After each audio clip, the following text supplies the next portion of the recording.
Today, we're going to level up your English vocabulary with some advanced terms in the English language. Now, if you adopt any of these advanced terms into your vernacular in English, then you will impress native English speakers during conversation. And I promise they will take you more seriously if you use these words during a conversation with a native English speaker. Let's get into it. The first term that we'll look at is ephemeral. But the movement is no ephemeral thing. The rising tide is a far bigger thing than any ephemeral argument about peace or drugs or air. Now, ephemeral simply just means something that is lasting for a very short period of time. For example, the beauty of the sunset was ephemeral, fading into darkness within minutes. The social science of economics is told by an ephemeral language.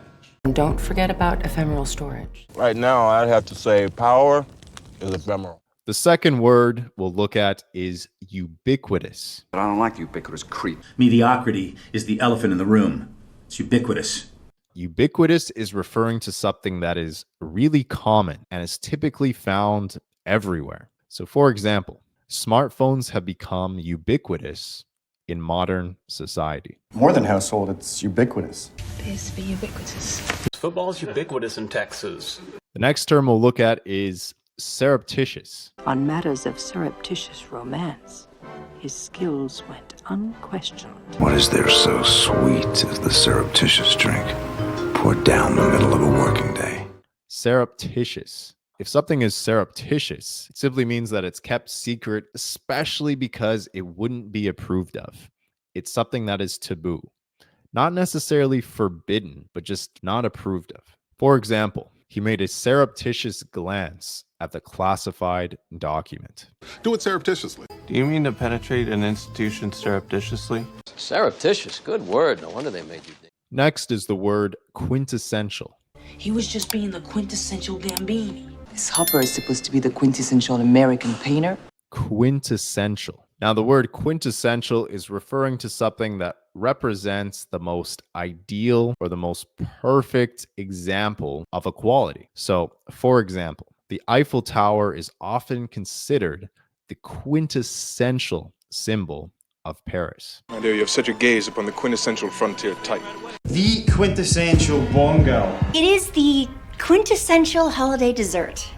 Next is the word eloquent. I would be too humbled before so eloquent a gathering of minds. The man that eloquent has to be saved.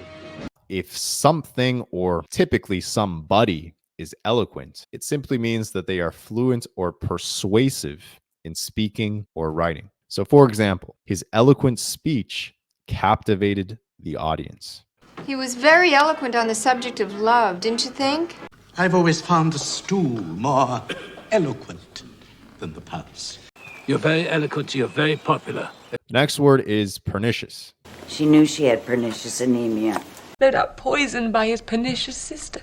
Now, if something is pernicious, it simply means that it's having a harmful effect, especially in a gradual or subtle way. So, for example, the pernicious effects of pollution on the environment are becoming increasingly evident. Most pernicious woman!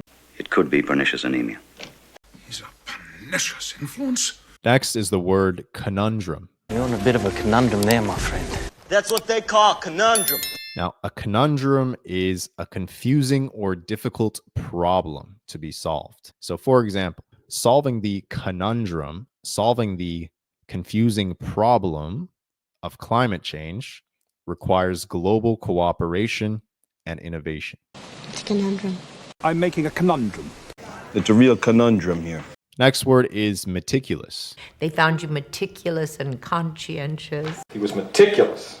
Now, if somebody or something is meticulous, it means that they're showing great attention to detail, or they're being very careful and very precise. For example, the artist was meticulous in his brushstrokes, creating intricate and lifelike portraits.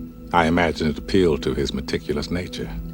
He was meticulous in concealing his other life. That's why I'm so meticulous in guarding its independence.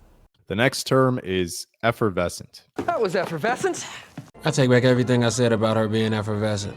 Now, the word effervescent is simply just referring to something or someone that is enthusiastic. So, for example, her effervescent personality lit up the room. Her enthusiastic personality lit up the room. Very effervescent. Good energy. Now go get yourself effervescent. Effervescent. He needs to be effervescent. And the final word we'll look at today is sagacious. Forgive my ignorance, sagacious teacher. That is a wonderfully sagacious justification, Doc. Now, the word sagacious is having or showing a keen mental discernment or good judgment. In other words, the word sagacious means wise. So, for example, the sagacious advice or the wise advice of the elder statesman was sought after by politicians and leaders. It's an entirely sagacious format of music. Now you're being sagacious. The solipsistic, sagacious little secret. So tell me, did you know all 10 of these words already? Or did you learn anything new in this video? Leave a comment down below, and I will see you in the next video.